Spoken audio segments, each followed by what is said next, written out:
Nura, kila siku nakwambia una matatizo. Hakuna dalili hata siku moja ambayo wewe uliniambia mume wangu, nataka uniletee hata matunda, uniletee ndimu. Wewe ni mwanamke wa aina gani? Hivi hautamani wenzako jinsi wanavyoitwa mama? Wewe kazi ni kula. Kuna haja gani ya kumlisha mnyama asiyekuwa na faida?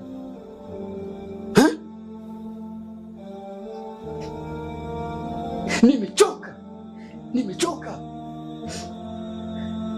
Mimi sijakuleta kwa kazi ya kula, kulala, kuamka. Hey Allah, sio nini hiki?